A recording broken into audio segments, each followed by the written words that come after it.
From trauma to joie de vivre. How is that possible?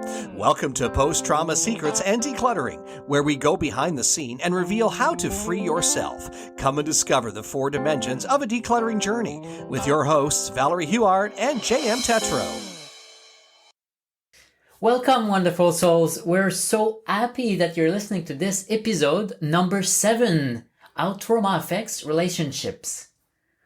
Based on a paper from Carmen Lynch, a therapist, and Dr. Daniels, emeritus professor at Sonoma State University, we can divide relationship into 2 groups of 5 types.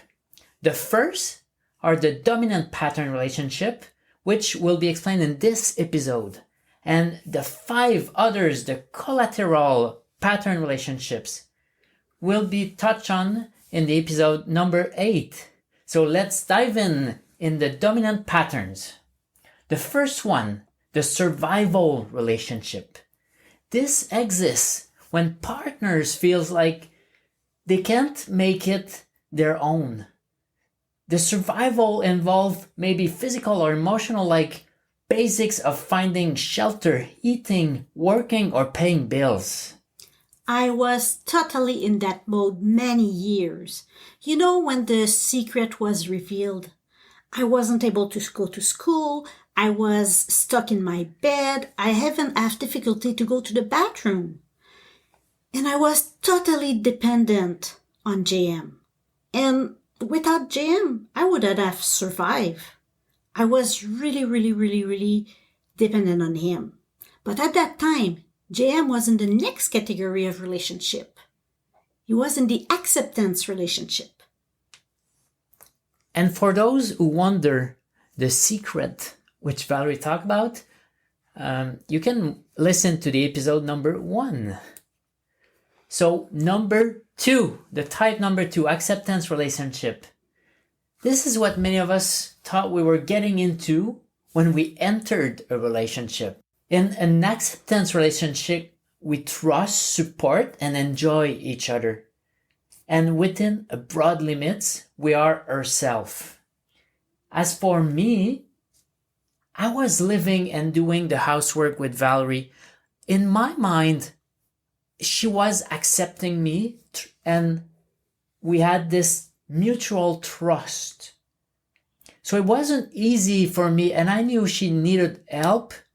I couldn't categorize at that time that she was in a survival relationship, but I was supporting her, and by doing so, I would be in the trust, support, and enjoy mode with Valerie.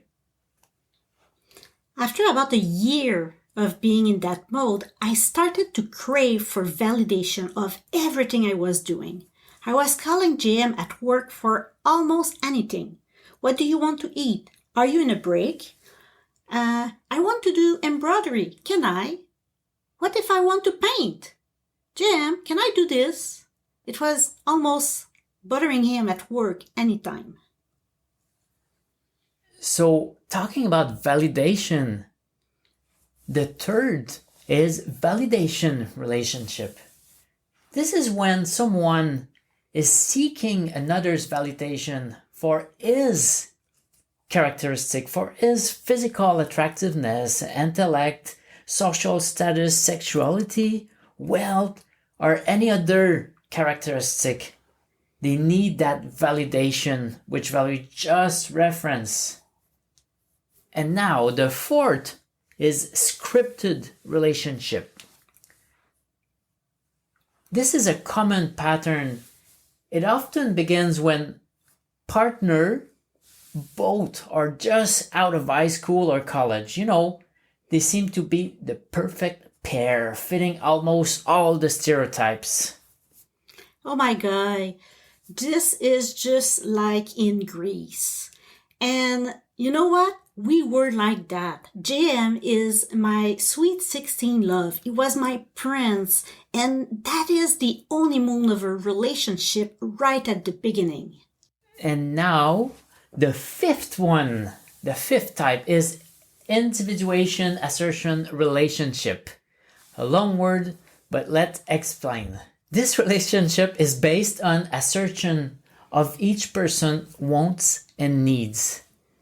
It's based on the respect of the other person's personal growth.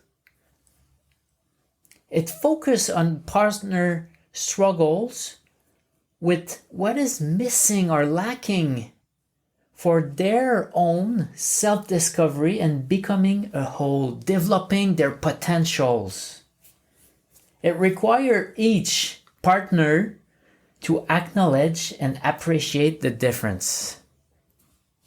JM, I feel that this is where we are right now. What do you think? Exactly. Well, I'll say that it took a long time, but today we applied all the rules, all the tips that we teach to our client and student, and we're living in that acceptance where each other can be at different step or different stage every day and just respect and help the other one where he is. Yeah, I agree.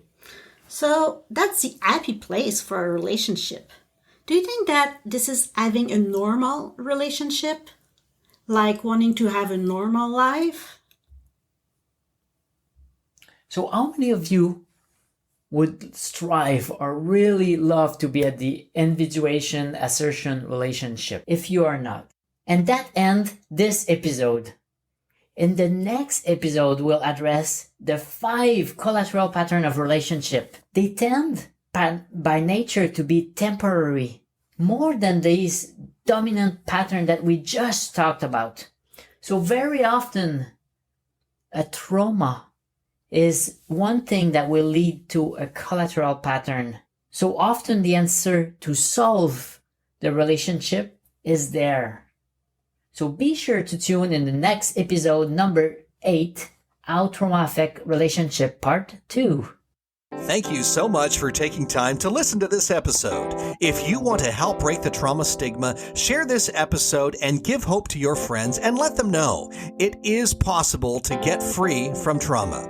Valerie and JM want to help you further by offering you Declutter Your Life 101. Be sure to go to dowellht.com/free yourself. That's dowellht.com/free yourself to get your free quick summary and start your decluttering journey. Thanks again for tuning in, and be sure to join us next time to discover another secret on post-trauma secrets and decluttering.